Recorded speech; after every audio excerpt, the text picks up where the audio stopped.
All right, what's up, folks? Rich Van Tassel back with you. It is Monday, December 18th, 2017, weekly NBA report. Starting, of course, in the Eastern Conference, the Boston Celtics still setting the pace there at 25-7. They had a tough loss, as we said last week, to the San Antonio Spurs. Still very good at home, 13-3, and road 12-4. They're still very high up there with their giving up the points they're giving up. They are still in first at 98.1. The Spurs have really closed that gap at 98.4. Those are the only two teams in the league, though, that are under 100 points per game in what they're giving up. On the other end, the number 2 team, the Cleveland Cavaliers, they got the win last night against the Washington Wizards. They are 23-8, plus 4 compared to the Celtics, plus 5.5. They're scoring 111 points, but they're giving up 107. So you also got to take in things like the amount of possessions, those sort of things, of course. But you would have to say that you would lean more towards the defensive side of things, especially in today's NBA where a lot of guys can score, a lot of teams can score. There's a lot of good three-point shooting and all those sorts of things. You would lean to the team that plays better defense. So that's something that we'll have to see what happens. Of course, these two teams may be on a collision course for a Eastern Conference Finals matchup.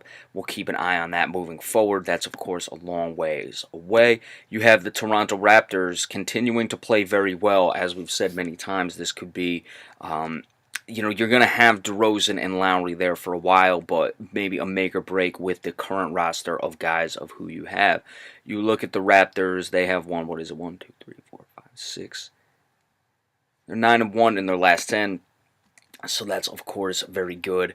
It really comes down to the other guys, Valanciunas, the bench players. I've liked the Nogueira guy for a while off the bench as kind of a big athletic guy who can defend.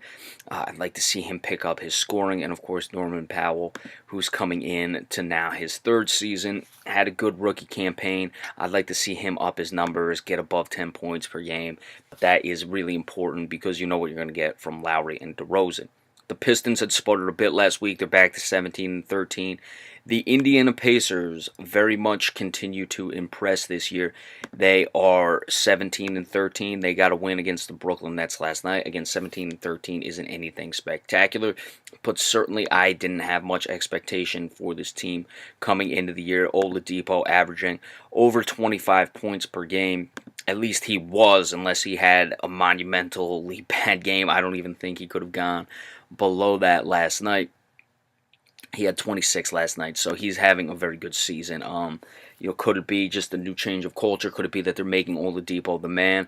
Oladipo played his college ball in Indiana. I don't know how much that has to do with it, but certainly there is a newfound, I don't want to say energy with Oladipo. He's always been an energetic player, but certainly there's something there that has really blossomed for Oladipo, and the team is playing very well. People would say, oh, well, they got rid of Paul George. You're replacing Paul George with another ball-dominant guy who's scoring a lot of points. So I don't know how much it really has to do with Paul George being gone.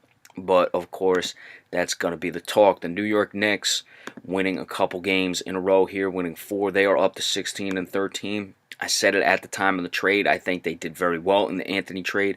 And Cantor, he's over 13-10. He's always been a very good player. The other guy who came over, of course, was Doug McDermott. His numbers, right around where he was for his career. He's a guy who can spread the floor off the bench, though. He does a lot of things for you. Obviously, Cantor was the highlight of that. He's just doing a very good job, and I think that's really making the difference. And, of course, Kristaps Porzingis over 25 points, and he's also averaging over 2 blocks per game. Milwaukee 15-13. They've lost 3 straight. Washington continues to hover around. They are 16-14, but plus 2.2 in their differential. The Bucks are the only team in the negative in their differential. Miami 15-14. Philadelphia is starting to come back down a little. They are 14-14. Let's see which one of those teams can start to make them run. I'd like to see it be the Philadelphia 76ers. Brooklyn Nets, they lost last night. They've lost 3 straight at 11-18. Again, I'd like to see this team continue to rise up. the ranks, at least I would expect them to be about a 30-win team.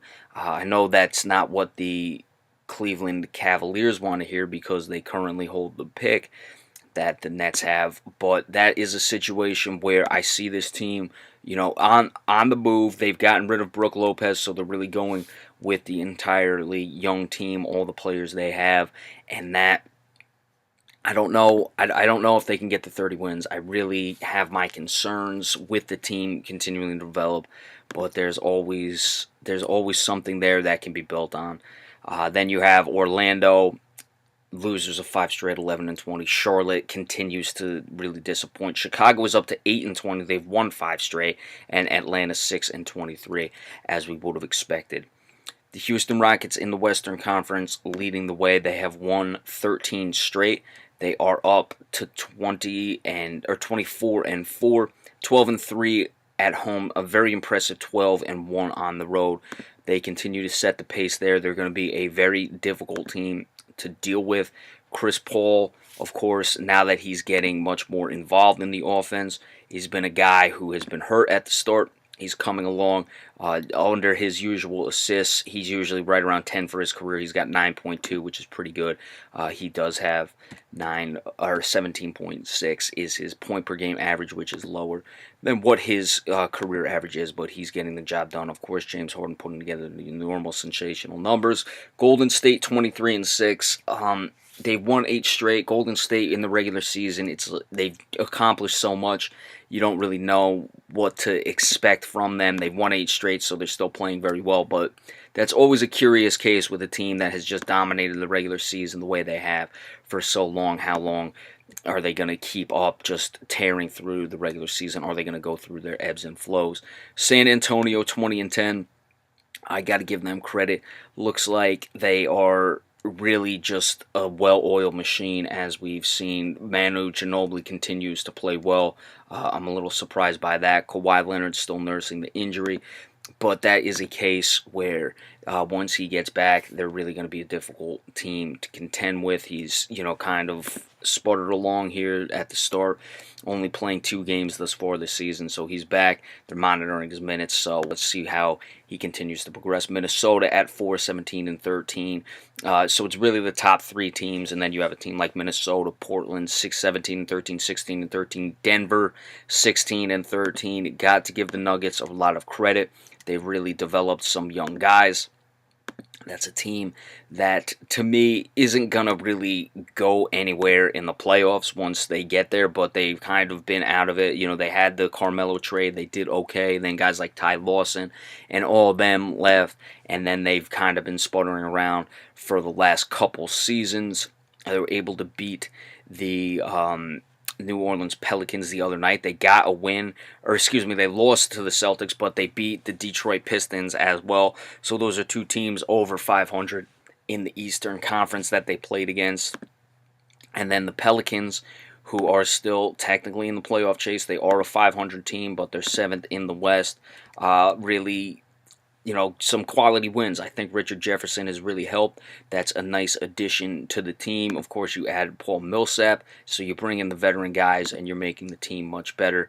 And then, of course, you have the New Orleans Pelicans, 15-15. Again, it really comes down to Rajon Rondo. Oklahoma City now up to 14-15, 6-4 in their last 10, plus 1.7 in their differential. So let's see if they can keep getting things rolling. It's really got to start to happen these next couple games before the midway point of the season.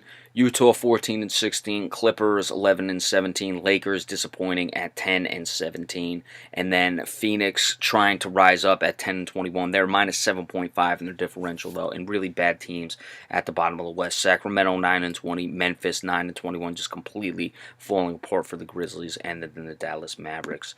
You have at 8-22. The power rankings very quickly. Houston, number 1. Of course, they're just tearing through the league right now. They're also plus 10.9, their differential. Number 2, Golden State, plus 11.1. Number 3, the Celtics. You look on the other end, they're plus 5.5. Number 4, I'm going to give it to the Toronto Raptors. They've won 3 straight. They're plus 8.5, so we've got to give them credit. Toronto, keep your eye on them. And then number 5, the Cleveland Cavaliers.